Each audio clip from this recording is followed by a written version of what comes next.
Hello, everyone, and welcome to episode 30 of the All in Football Fantasy Premier League podcast show. I am your host, the FPL guru, Alex Rex, self-proclaimed, of course. And joining me today, all on his lonesome, recovering from being very poorly this week, is Scott Williams. How are you feeling, Scotty?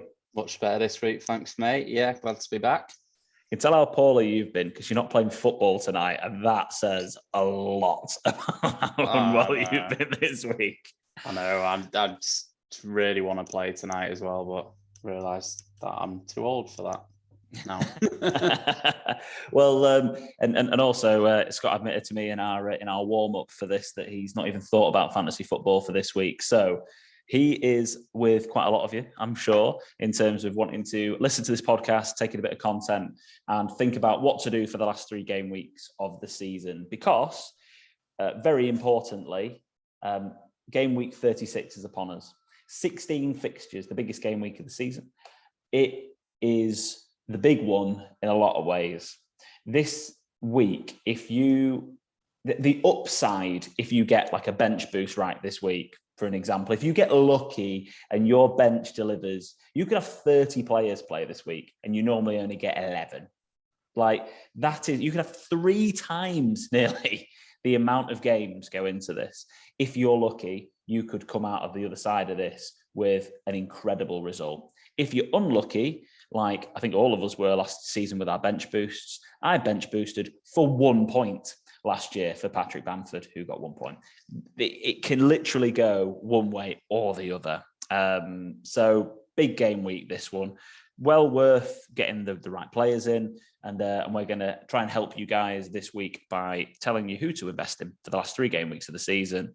And especially, obviously, this up and coming game week 36. So don't forget to like the video, subscribe to the channel, share it around, usual stuff. And also follow us on social media, All in Football Pod, All in Football P, Twitter, Instagram. And I haven't done a TikTok for ages, so I might do one this week, just for the laugh. So All in Football Podcast League. Let's start by talking about that, shall we? Because we need to cover our manager of the week. And our manager of the week is too busy working to be bothered with us, Scott, this week. I don't know. I think he's just maybe a bit ashamed at how much he's moaned the last few weeks. And then he's fine. Wow. And then he's moaned and moaned and moaned and moaned. And then he's ran like God this week. And the reason he's run like God is that Kelechi swing by scoring the most pointless goal of this season. Absolutely. I mean, and Trent not playing, so Kelechi comes off his bench. And obviously he's competing with Jeff at the top of our mates money league, who had Emerson Royale, who lost his clean sheet. I mean, stuff like that in a season, it genuinely makes a big difference. That one goal has been, what, a 10 or 12 point swing for him towards trying to win the top prize in our mates league. So yeah, big moment, that one. And obviously he got this captain right with Son, which is fair play. You know, that's, if you've got Son, you've done well. That's going to be something I'm going to highlight in a bit, especially over Kane. That's could have had both of them in. Obviously, it actually would have been the best decision. A lot of people have talked about Son or Kane, wildcarding, whatever, and I understand there's budget constraints to that, and that's the reason why. But the actual right decision was to have both of them on your wildcard. That was the right decision. But if you had the one or two of them, which a lot of people did, if you'd have gone for Son and doubled up with Kulusevski, you'd have only been 10 points worse off than doubling up with Son and Kane. But well done, Tom. 73 points, an absolutely smashing week, has to be said. A lot of people didn't do that well in terms of your game week rank. You were 313,000th in the world out of 9 million people, which is pretty incredible.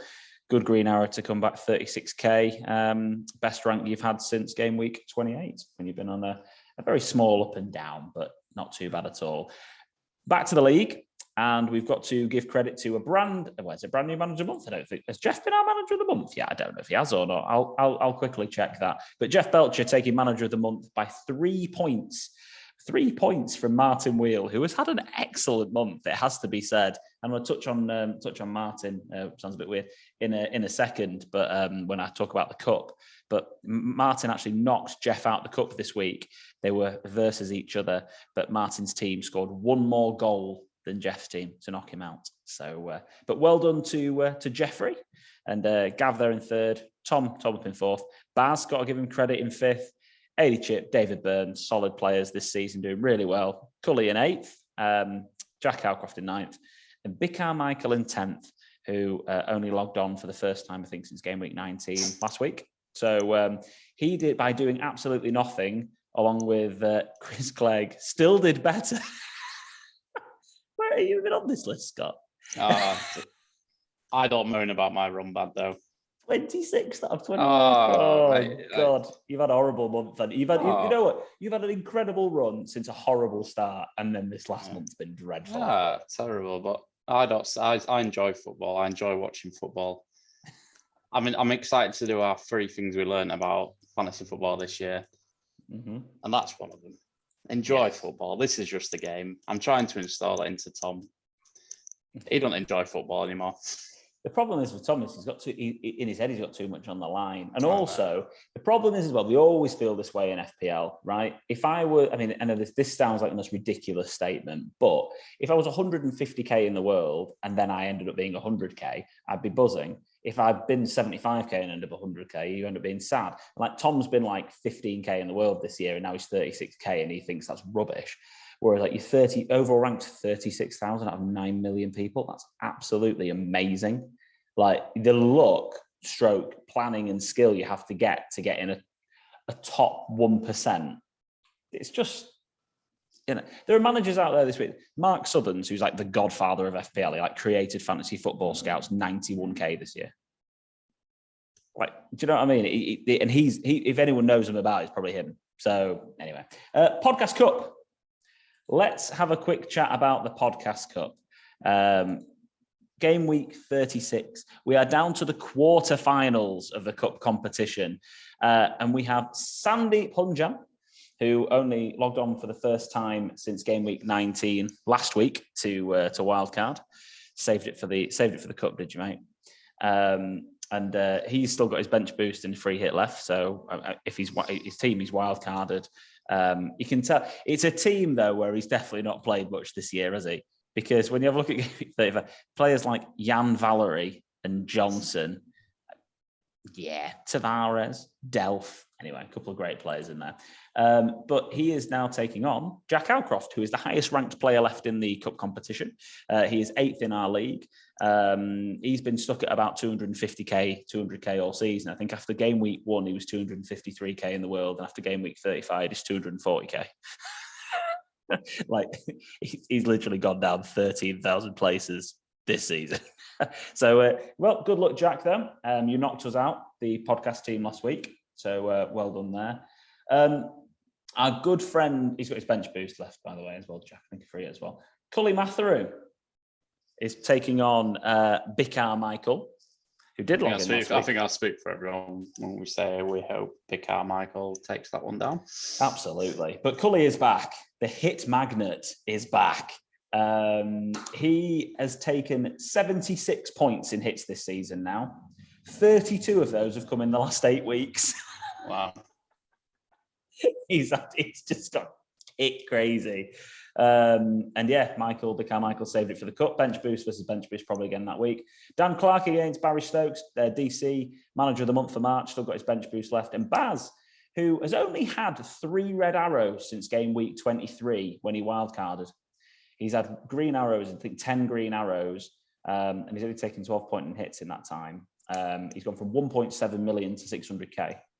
So he's on form, bench boost and free hit left. And then the battle of the non-bench boosters left. So basically all of the 3 fixtures above, all 6 of those people have got the bench boost left. But Martin Wheel is playing Oluwatobi. No, you nailed it. Oluwatobi. That's it. Yeah, got it. Oluwatobi, and he's not. We'll get him on the pod next week. You can let know. If he wins the cup, he's coming on the pod. You absolutely pick him and Bikar Michael, and they're the only guys who are not in our other league, I think. And they're if they win the cup, I'm getting them on. But he used his bench boost in like game week 22, which was the last time he logged on. I'm gonna put it out there. I hope Baz wins it all. Barry. But in terms of form, him and Martin are right up there right now at the moment. Those two are the favourites. I can't be bothered with Martin in it. Let's have but good luck, everybody. Good luck in the cup competition. Very exciting stuff. I'm looking forward to keeping an eye out for those. So let's move on to the important topics for this week, which is having a really good look at the fixtures for the rest of the season. And let's start off by having a look at who's doubling in game week 36, which is most people. Leicester have got the best double game week, Everton and Norwich at home, which is good, a very good, strong double game week. But again, we don't know how much rotation they're going to be. There are concerns about that. They're playing obviously in the Conference League tonight, so we'll see how that goes for them. Some green fixtures, single game weeks for people here. Watford, Crystal Palace away, and Everton at home. Very good fixtures again for Watford. An obvious Ben Foster bench boost here is fine. That's the perfect second keeper to have here. But again, you're not wanting to really invest heavily in Watford. West Ham single game week against Norwich. But Chelsea, Wolves at home and Leeds away. One of the questions we had coming about Chelsea this week, and I don't know what your feelings are on this one, Scott, so I've done a lot of talking for the first 10 minutes of this podcast, is Chelsea rotation pre the cup final. They are playing Liverpool. We have a very good idea about what Tuchel's strongest 11 is. Do you feel like there's going to be pretty heavy rotation for that Leeds game, or do you think their position in the league makes it too precarious for them to take too many risks? I don't think the position would have much to do with it. They've got a 5-point gap over Spurs, haven't they, in that race for Champions League. I don't think there'll be heavy rotation at all, because when you heavy rotate a team, you do lose that bit of consistency going forward. I don't think they've got that. They haven't got that star player where you think, oh God, like if Spurs are in a situation, then maybe we're thinking about resting Son or Kane, probably Son, because they've got that star player that can make the difference in the final. But for Chelsea, I don't really think they've got that. So if someone gets injured, they've got someone pretty similar that they can just bring in anyway. If they, a Mason Mount gets injured, or someone like that can just bring like a Pulisic in, or similar sort of players. So I don't think there'll be heavy rotation at all. I think like you probably get rotated in your Thiago Silvas, those kind of players that'll need the rest. But I think it'll be fairly standard, if I'm honest. I don't like someone like a Mason Mount. I don't honestly see him getting rotated. So I think Tuchel is not scared about anyone getting injured. Is my feelings on that. Yeah, I think a lot of people are quite worried, aren't they, this week about, okay, well, should I transfer out Havertz, for an example, because he's not really, one of the main reasons is because he's not really been performing, to be honest, because he hasn't in terms of points. He's on the same amount of points as Mason Mount is, 38, and Reece James has got 23, and that's over the last 5 weeks. Obviously, Mount, Havertz, and James and Alonso, they're the key players. They're the ones that are scoring most of the points at this very moment in time. I don't know. A lot of people have been like, should I sell them? I wouldn't sell them for a hit, I don't think. I think that's probably my conclusion on that one. Don't get me wrong, if you've got 15 double game week players and your option is, do you take out like Havertz for... I would have said Foden after last night. He played 120 minutes, didn't he? So he might even get rested at the weekend. If you had James for Cancelo, I'd say bring in Cancelo for James. If maybe even like Diaz, someone like that. I think one of the other questions would be, do you bring in a player like a Liverpool defender? I'd be really hesitant on Robertson. And the only reason I say that, even though he's obviously been, incredible since the turn of the year, the only real reason I would say that about Robertson is that he has to be rested at some point, and Tsimikas is now back. Yeah. He can't go through a Champions League final, an FA Cup final, and also these 4 games. There's no way he's playing all 6 matches, and there's no way he's being rested for an FA Cup final and a Champions League final. So he's not being rested for Spurs at home, because that's a tough game. I'd fall off my chair if Robertson played in Villa away. I'll throw it out there. That's my personal opinion. And so I wouldn't be overly going for those guys. Someone like Joel Matip, he seems to be the guy that's being picked in the league to bring in for James. But again, right, all of these moves to me feel quite tepid for a hit. Whereas if you've got a free transfer, then I wouldn't shy away from it. But yeah, I mean, if for hindsight you had like Man United playing well, to be fair, they played all right the other night with a nice double game week fixture, you'd 100% be looking at a Man United asset with nothing else going on in the season. You're looking at maybe a Sancho, someone like that. But yeah, I agree. Like, because what happens? Worst comes to worst, yeah, Verts doesn't play against Wolves. We've still got Leeds away. Like, do you know what I mean? Like, it's still there's still opportunity to pick points up. Yeah. I think it's just in the league in general, there's probably just too much rotations and too much at stake for your big boys that, you know, you Chelsea, Man City and Liverpool this season at the minute. I think so too. And I also think that, like, you know, Chelsea need to still finish third and top four, really. I don't think Tuchel can afford to not do very well in these games. Chelsea financially can't afford to not get in the Champions League next year from where they are right now. But Spurs, I mean, they lost 3-0 to Brighton. Did they lose 1-0 to Burnley? They lose 1-0 to Burnley, didn't they? Like, Wolves aren't exactly. Wolves are disgusting at the moment. They aren't good forms. They lost 1-0 to Newcastle, 1-0 to Burnley, and 3-0 to Brighton. I think that's right, isn't it? Yeah. And they've also got the worst double game week ever. Chelsea away, City at home. So, I'm sat here with Jose Sarr, hating life. Well, question to you. I mean, have you got 15 double game week players? It's hilarious, mate. No. Well, because the thing is, again, you know, in terms of if you did, for an example, at this point, selling Sarr to get in Schmeichel would be, you know, you'd do that for free if that was your one transfer. I've got 13, mate. 13? Who are your two singles? Two free transfers. Who are your two singles? Well, Kilman, who's injured, so I'm not included him, and Che Adams. God. Good old Che, who's got Brentford away. Well, I mean, obviously those are the two guys coming out this week. So it's just not. I'll probably, just a little segue, I'll probably be doing a -8 this week and doing 4 transfers. Okay. I've not done any transfers for the last, I'm not taking any minus hits for the last week or so. So one of the keepers out might be Sarr. Yeah. Well, this is where you've got to then weigh it up, because Sarr's not keeping a clean sheet in either of those games, probably. No. I mean, there's a small chance against Chelsea, but he's not probably in either of those games. Whereas Schmeichel might keep clean sheets. Pickford, again, Leicester and Watford might keep a couple of clean sheets.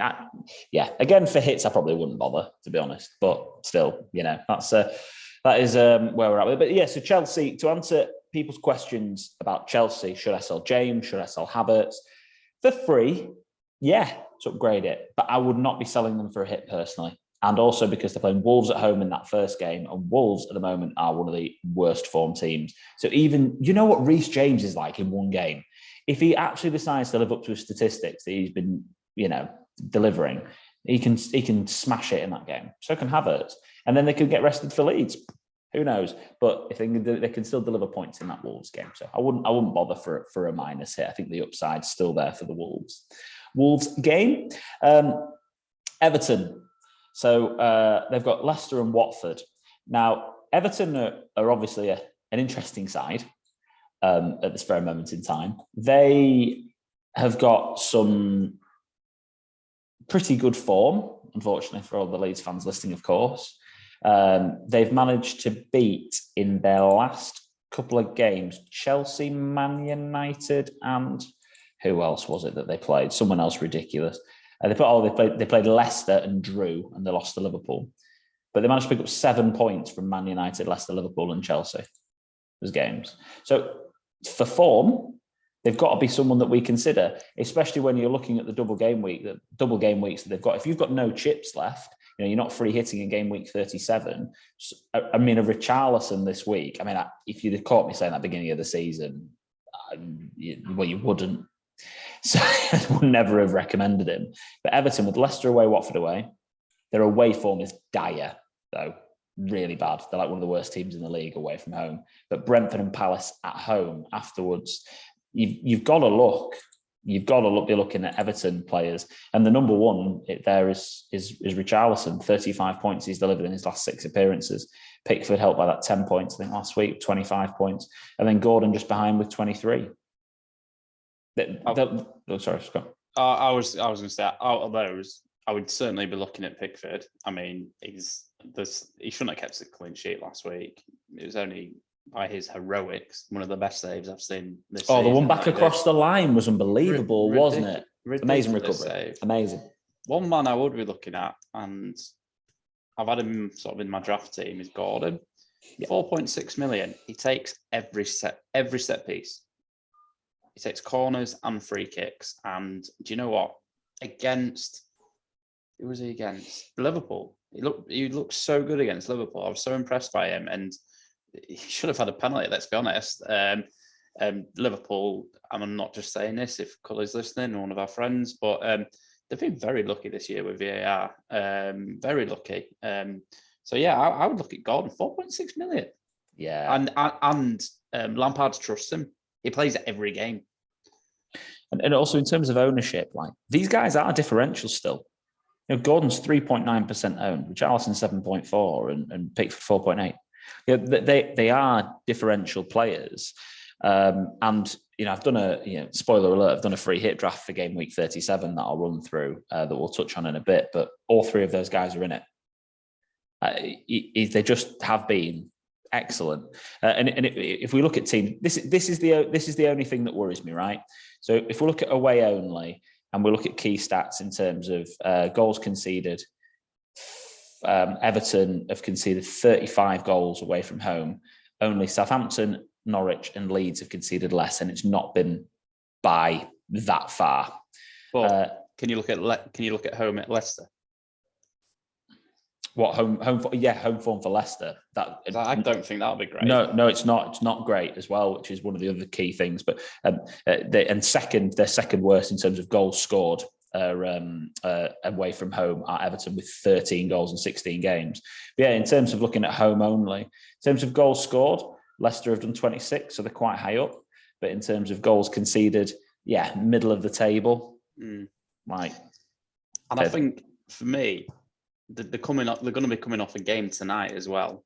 That could go to extra time. It's what is it, 1-1 on aggregate, isn't it? At the minute after the first leg. Yeah, it's a level, aren't they? Yeah, so that could go like 120 minutes tonight. And I think I've not got the statistics, but I'm going to say from watching Leicester after a European game, they've not looked great. And you're coming off a team, and again, I'm just going completely against statistics right now. You're coming up against an Everton team that have just beaten Chelsea in a really scintillating performance. So this is the first week I've said all season where I'm like, this is where I'd probably jump on an Everton player because of all the things we've just said. Agreed entirely. And you caught me off guard there with the Leicester statistics because I had the Watford ones as well coming up in terms of home form. Watford are the 3rd worst attack at home, 16 goals scored. Only Brighton and Norwich have scored less goals than them.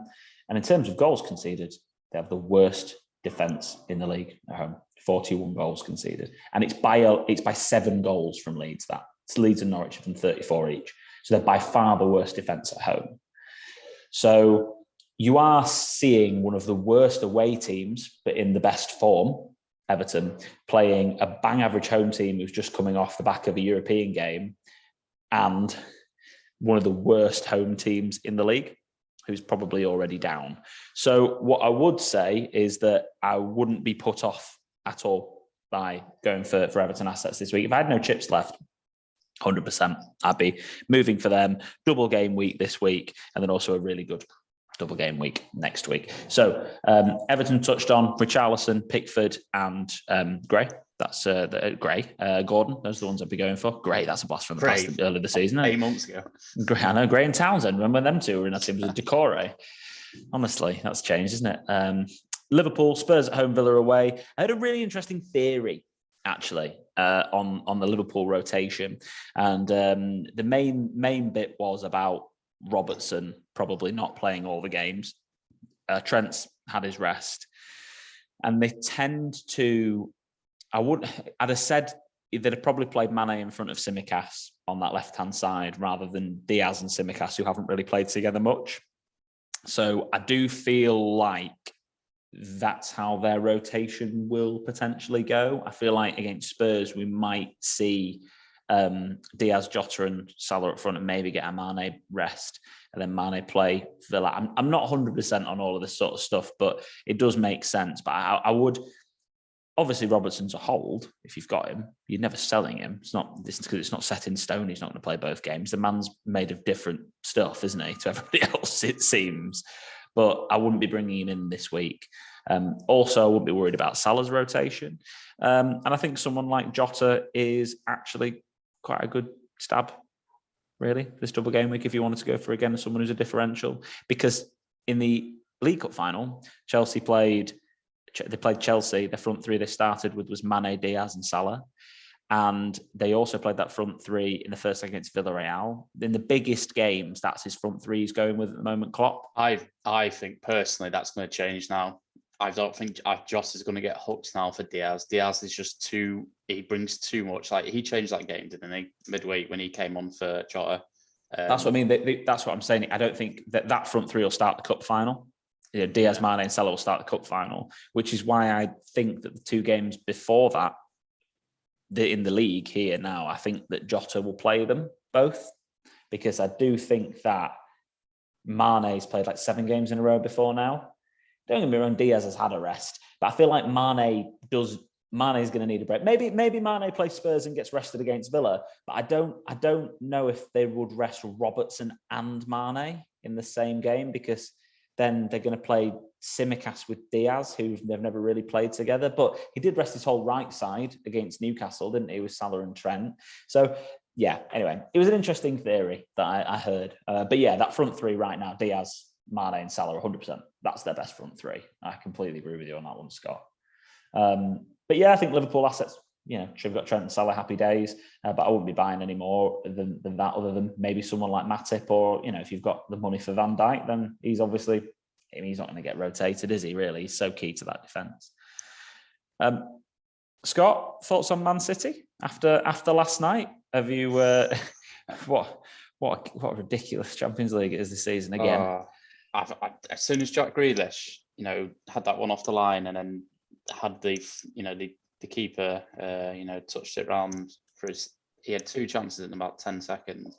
Yeah. I thought, something weird's happening here.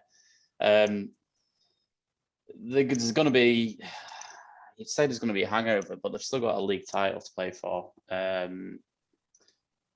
And if, for whatever reason, they mess up, we're going to be sat here talking about a Man City season would have won nothing, which is unbelievable to think about. Of how good they are. I think, when's the Newcastle game? Saturday night. Saturday night. Yeah.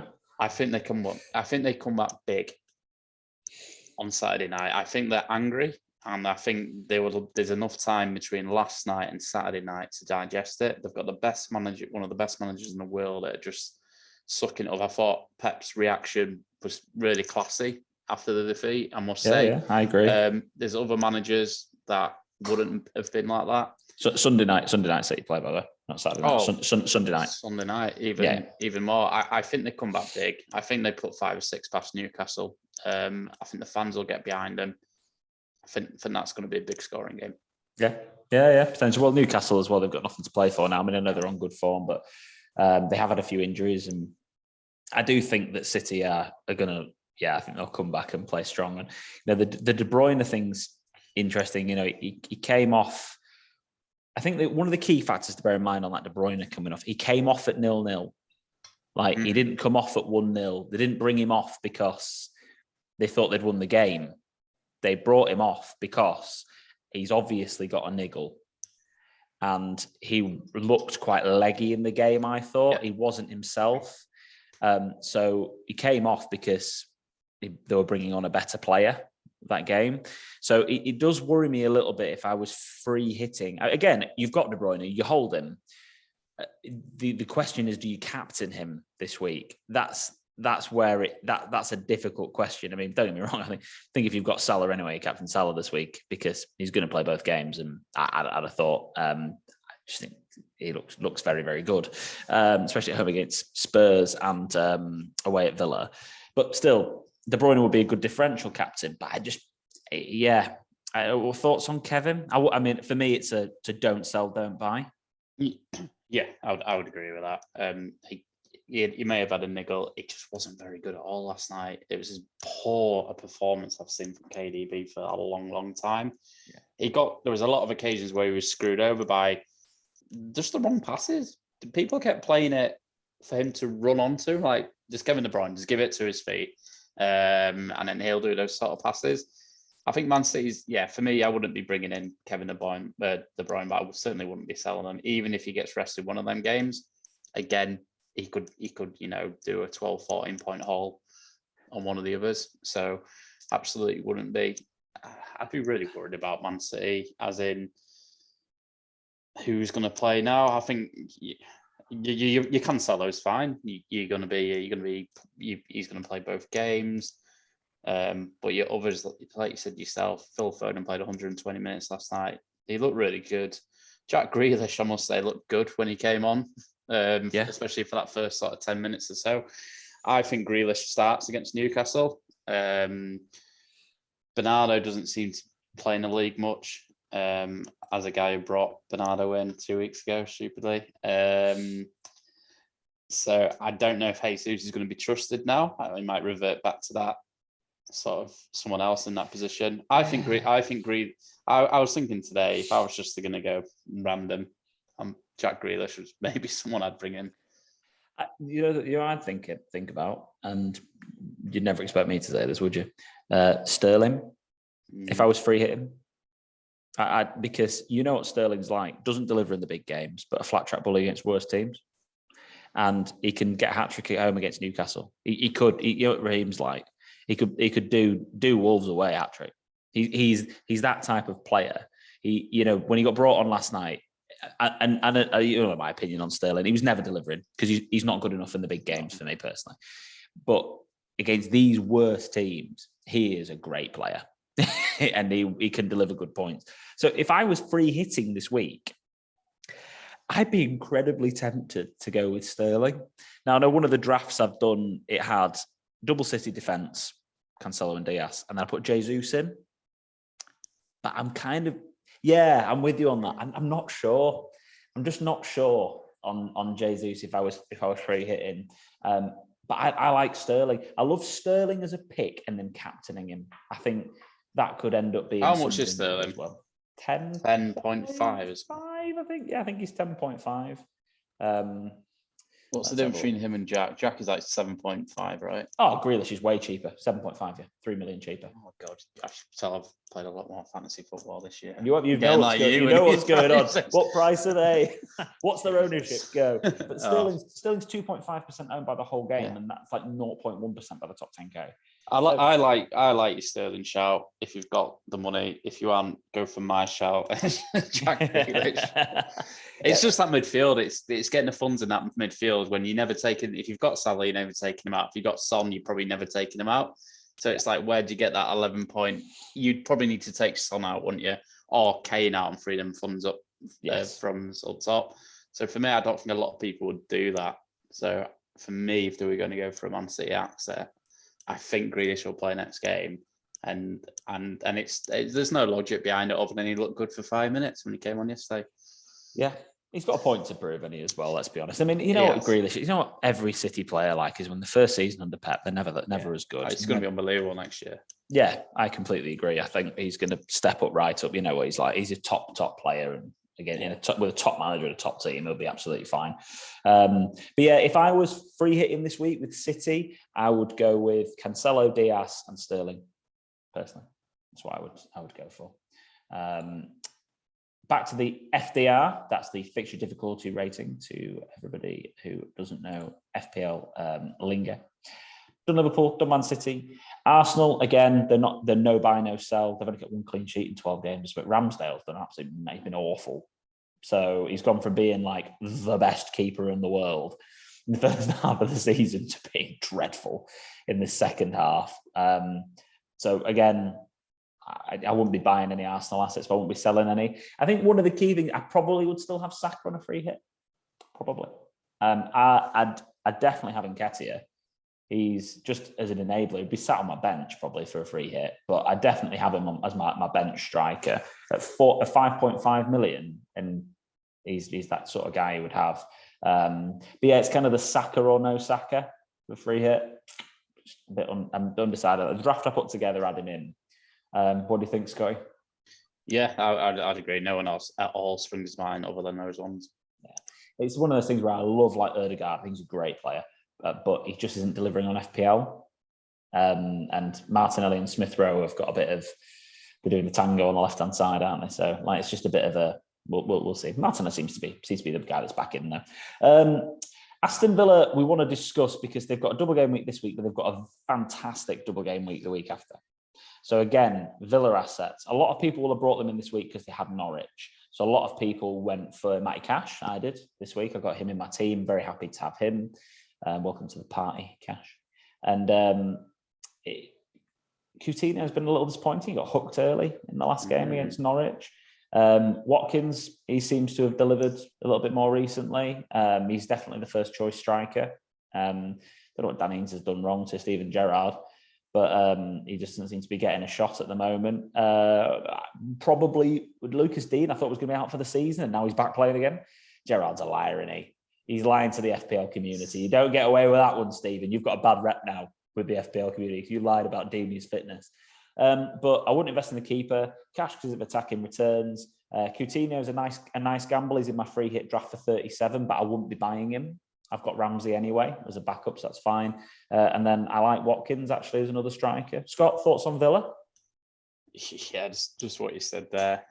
Probably need to bring Cash in myself. Again, not concentrating on foot fantasy. Probably should have done it last week. Yeah, Ramsey's certainly an enabler. He's got one big performance like every 5 or 6 games, and I can see we're due that. So come on down. To be honest, watching Ramsey's performances, he gets himself in positions and he gets shots on target. He's just not getting that end product at the minute. So it's not like he's like playing poorly or anything from what I've seen. He seems to be doing quite well. I don't know what his expected goals are over the last few game weeks. This is it, isn't it? His XGI is only 0.2 less than Coutinho's. And he's been playing in a deeper role. Coutinho's, as you can imagine, is top for key passes, creating big chances. But in terms of expected points, it's Watkins, it's Cash, and then Coutinho and Ramsey. They're less than 2 points. Well, they're just over 2 points apart expected, and they've only been 2 points apart in terms of actual delivery the last 5 weeks. I mean, 6 game weeks, that is, because they're blanked in 33. So Coutinho's not proving his worth over Ramsey at the moment, but he's got that explosion in him, which is why, again, I'd free hit him, but I wouldn't be transferring him this week personally. Again, he's a hold, but don't buy. That's what I would say with him. But I think Matty Cash is an ideal defender. I think 5.3 is relatively pricey, but still, I think in terms of what he delivers, he's a good wing back to have. So Matty Cash is a great option, I think. Brighton showed a bit of form, but they've got United later. They're all single game weeks. Norwich, again, if you've got Pookie and Williams, they're not the worst fixtures to be bench boosting with these players. You know what I mean? Like West Ham at home and Leicester away. Sorry, who's still got Brandon Williams? Oh, have you not got him anymore? No, even I got rid of him, and I was the last person. I was sitting there thinking Scott still got Williams. No, he's gone. Well, I've got Pookie, and I'm not bothered about bench boosting him. I'm not upset about it against 2 teams that are focusing on European football. If you're a Norwich fan, you just want a last hurrah, don't you? In the Premier League before they inevitably win the Championship next year and bounce back up. So speaking of that, I want to just mention this very, very. We're going to talk about, obviously, at the end of season podcast. We're going to look at the Championship and the teams coming back up. Just remind me not to buy Mitrovic. It's going to be overpriced. I'll tell you now, he'll be way overpriced because there will, because there'll be so much buzz about him. There'll be so much buzz about him, but he could be a Tony started well this season, didn't he? Yeah. Pookie started well a few years ago. The time to buy these players is at the beginning, it seems like, and then you get rid of them in your first wild card. Can you just have a quick look whilst I'm rambling on for the next 2 minutes about the rest of these guys underneath, and especially Minson, about what Mitrovic's returns are when he's played in the Premier League and what he's done the season before. If you get on his Wikipedia and tell me what he's done, because honestly, the guy. Leeds, Arsenal away, Chelsea at home. Horrible fixtures for Leeds, but they've got to deliver. So they've looked more solid at the back. Luke Ayling delivered some good points returns in terms of defenders. Again, I'm not selling them and I'm not buying them. If you've got Rafinha, whatever. Spurs, Liverpool away, Arsenal at home. It looks tough on paper, but Heung-min Son's by far the most informed player in the league. So most recently, I mean, in terms of his statistics, if you just have a look at the points that have been scored in the last 6 game weeks, Heung-min Son's got 73. The person closest to him is Jesus on 43. He's got 30 points more than anybody else in the last 6 game weeks. So if you free hit him, I would still have Son because his form's ridiculous. I think he might even get a goal against Liverpool, and Arsenal haven't looked great defensively. So I like Son. Would I sell Kane right now in a midfielder to get Son in and someone else? If I had no other fires in my team and I had 15 double game week players and I was bench boosting, or I had 11 double game week players and I had 2 free transfers, I would actually. Yeah, I'd sell Kane for Son, but I wouldn't do it for a hit still, even with 30 more points. Just be careful though. We all remember what Kane's record is like in the North London derby. Yeah, he loves it against Arsenal, doesn't he? But Liverpool games, it just fits so much better. Anyway, there you go. Wolves, don't touch them.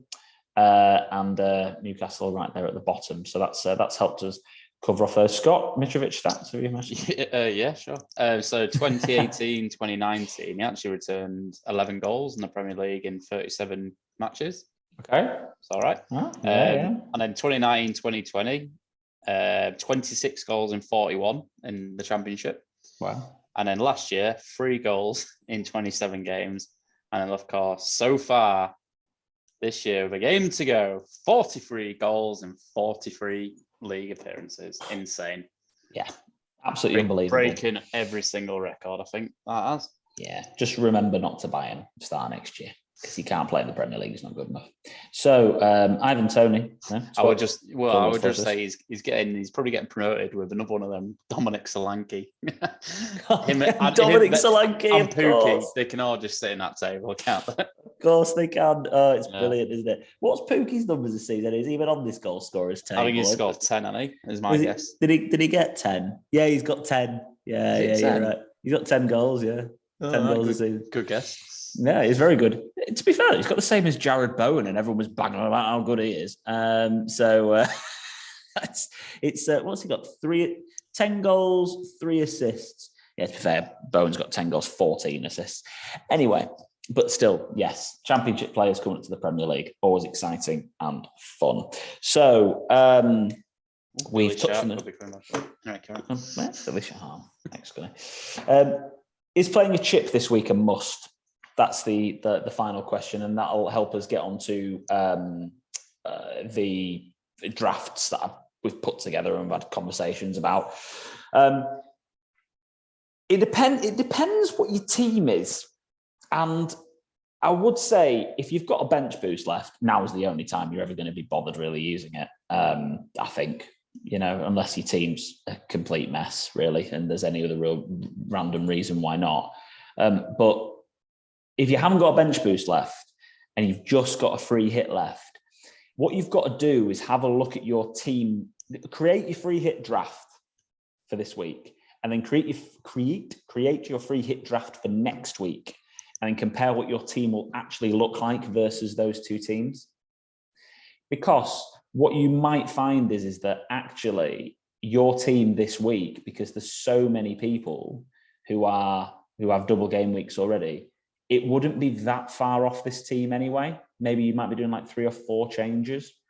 And those 3 or 4 changes might be to try and lever in a De Bruyne that might not even play, or a Sterling differential, or something along those lines.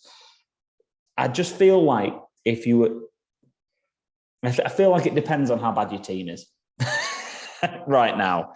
But generally speaking, if your team looks really not very good compared to what a free hit draft would look like for you this week, then I would free hit this week over free hit 37. But if you're only making 2 or 3 changes and some of them are for sort of gambles, then I would actually look at the free hit for game week 37 draft and see how many changes you would make. So for example, my free hit draft for game week 37 is 11 different starting players to what it would be. Whereas my free hit draft for game week 36 was 4 or 5 players different. So if I didn't have a bench boost left, I might take a hit this week or a -4, but I wouldn't free hit this week. And I hope that made sense, because I tried to practice how that would sound in my head, and I'm not sure it came out exactly right. Free hit drafts, Scott. Tom sent us his, didn't he? So for podcast listeners, if you don't mind reading out what his free hit draft was that he sent in for 36. Yeah, so he had Schmeichel in goal. So we obviously discussed him already with them's 2 favourable fixtures. And then he had Okowa, and I think that's the guy that we all want to get in goal. No, he's obviously Arsenal 4th choice of Smith. He's just staying in funds. Back line of Trent, Robbo, Gahey, Cash, and Tavares. Yeah, so he's playing Trent, Robertson, and Cash then, I assume. Yeah. And then Coutinho, Mount, Maddison, Salah, Son. Probably playing all them, as a guess. Yeah. Iheanacho, Watkins, and Mateta. So Benching Mateta then, isn't he there? Yeah. The only things I would say about that is if I was free hitting, I probably would stay away from the Chelsea, and I probably would stay away from Robertson. I might go for Matip. But the lack of Man City in there was surprising. He did send through another one, didn't he, as well, which was Schmeichel and Steele, but same thing. Trent and Robertson, but he put Cancelo and Laporte in, and then Kelly as a defender, and then he had De Bruyne in midfield with Salah, Saka, Mount, Coutinho, and then he had Iheanacho with Greenwood and Biriath on the bench. So that's the one which had the City players in as well as different options. I don't mind either of those personally. I think I would still have to go with City. The draft that I've put together: Schmeichel and Foster, Trent, Cancelo, Diaz, and Matip, with Brandon Williams on the bench. Salah, Saka, Son, Maddison, and Gordon, and then Jesus up top, and Nketiah and Richarlison. I think I'd bench Maddison and Nketiah in that team. So I'd start with Richarlison and Jesus and Gordon. What I would say is I'd 0.3 in the bank for that. I might drop Jesus and then get, for example, like Sterling in, and then go for another really cheap striker, and then maybe play 5 in midfield. I don't know, but because I'm not doing it. So that kind of makes the difference as to why. But for me, I would have triple City, I'd have triple Liverpool, and then I'd kind of play it from there, really. I'd have a Kasper Schmeichel, I'd have triple City, triple Liverpool, Kasper Schmeichel, and then probably Richarlison and Gordon. I think those are the players that I would have in the team, no matter what draft I did. I think they would be in there every single time. In terms of game week 37 fixtures, I've got our team up on the screen here, haven't I? So in terms of game week 37, look at the fixtures on the screen now for YouTube watchers. I did a team of Pickford and Schmeichel as keepers, because there's plenty. But this team, by the way, has 12.9 million in the bank. That's how ridiculous. This team values 88 million quid, 87.1 million pounds. Tarkowski, Anderson, Joachim Anderson, Emerson Royale, Matty Cash, and Connor Cody. So I bench Royale and Cody there anyway. So it'd be Cash, Tarkowski, and Anderson. Then it would be Son, the only single game week player that I would play. Coutinho, Anthony Gordon, and Zaha. And I bench Kulusevski because he's just there. And then Watkins, Richarlison, and Mateta. and that would be 10 double game week players and Heung-min Son. And that team is entirely different to my starting 11 that I have at this very moment in time. Cash and Kulusevski I have in my squad currently, but they'd just be sat on my bench. But that's why for me, when I did that exercise, game week 37 was the right 1-3 hit, even if it was 36 or 37. It was relatively straightforward. And I do think as well that we're going to be looking at 37 free hitters doing some fun, different stuff and being complete. I mean, no Liverpool, no City, no Chelsea, one Spurs starter at home to Burnley.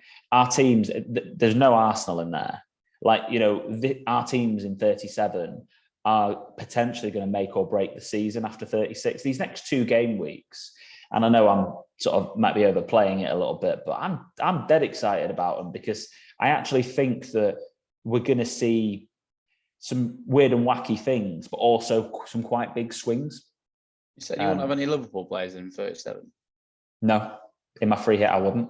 And I know they're away at Southampton. I know it's a good fixture and Southampton are on the beach, and I get that. But if I'm free hitting in 37 and I'm trying to catch up, I'm just going to take the gamble. Especially after they've played in the FA Cup final the week before. That's the midweek before the Sunday game. Yeah. Just wouldn't do it. I think it might be. Do you know what though? I say I wouldn't do it. We'll see because you're doing it. There's 12. I know how much it is. 12.9 million in the bank for that. Could I upgrade Anthony Gordon to Mo Salah? Yes, I can.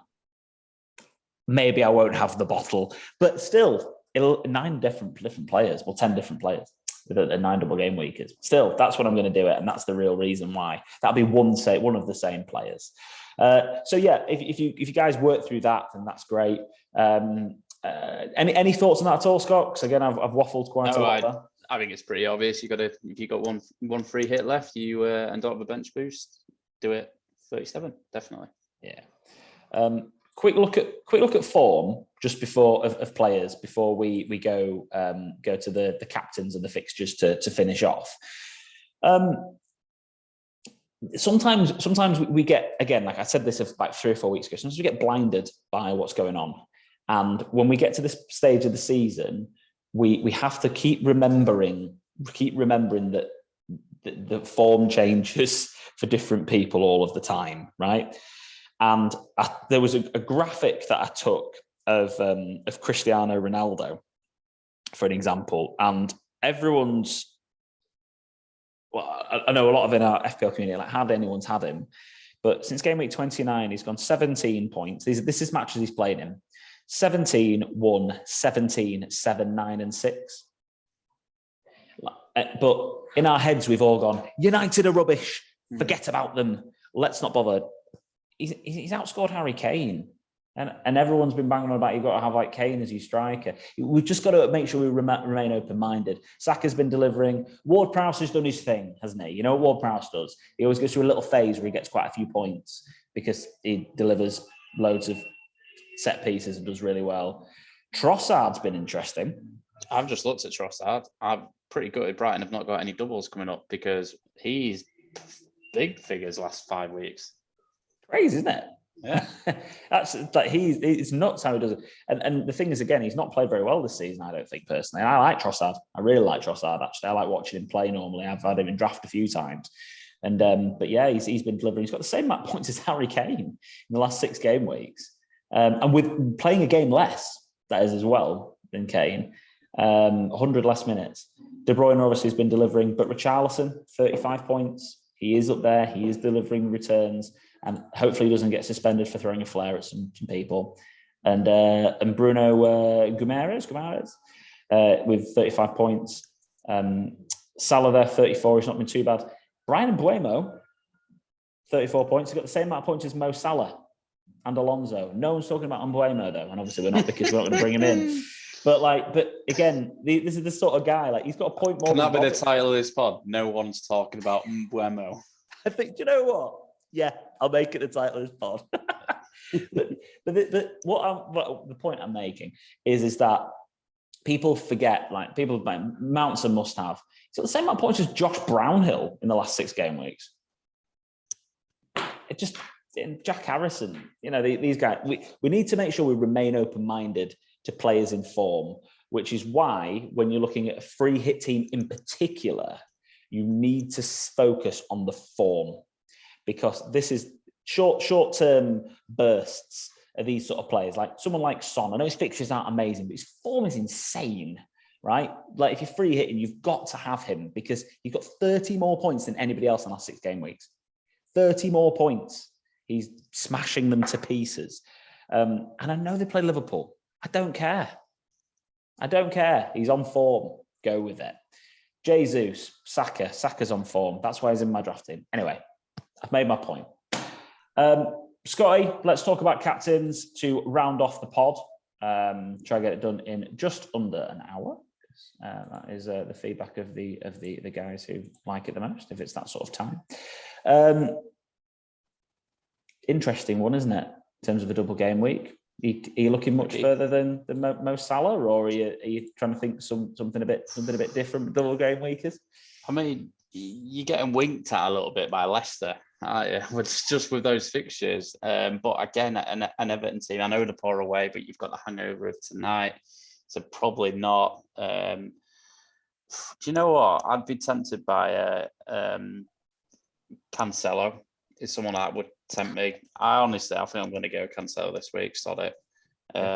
Just hellfire, because Liverpool, Spurs at home and Villa away is tasty, but Salah's droppable. Well, not droppable, rotatable.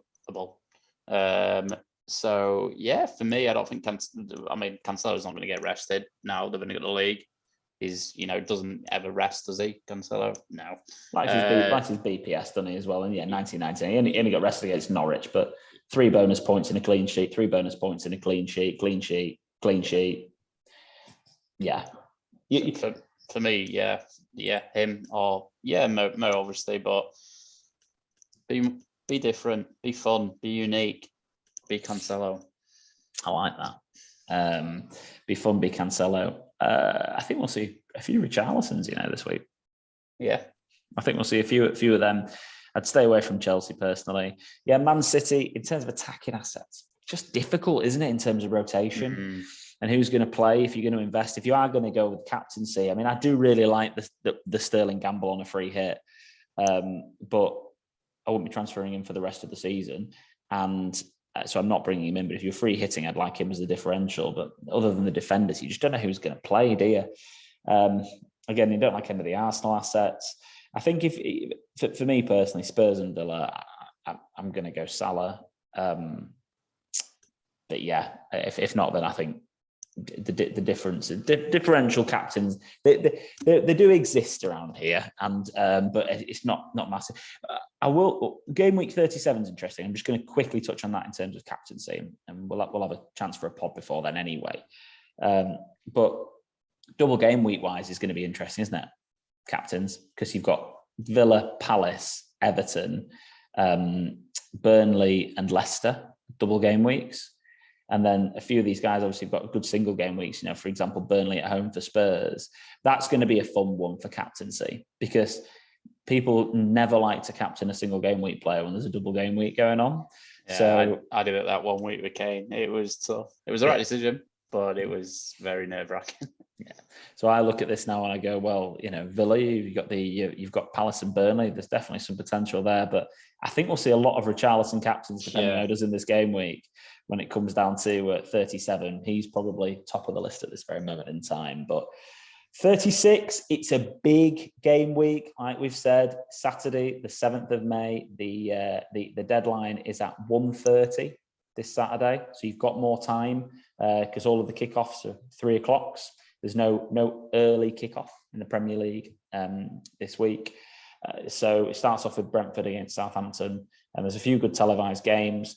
And the final match of it is Spurs against Arsenal on Thursday, the 12th of May, which is probably when we'll be recording the pod just before that, I'd have thought. So we probably won't have the full picture. We won't have the full second game, I'd have thought, before we go into game week 37, but we'll have the rest of them done. But yeah, so it's a drawn out game week, this one. It can be very, very swingy. So, but exciting. Very exciting. And the thing is as well, we might even hold the pod a little bit longer because the deadline for on game week 37 is going to catch a few people just not off guard, but it's Sunday. The next two deadlines after this one are both Sundays. So Sunday at 10:30, horrible deadline time, for the early Spurs-Burnley kickoff. That's going to be 0-0. And then the last one is Sunday at 2:30 because all the games are at 4 o'clock in game week 38 on a Sunday. So, yeah, very exciting times. Scott, thank you for joining me. No worries. It was a pleasure. Good luck to everyone who is still in the cup, and good luck to everyone this week who is using a chip. Good luck to everyone this week in general. Let's hope we get loads of over 100. Let's get loads of people in the 100 club this week. Be really disappointed not to get into that.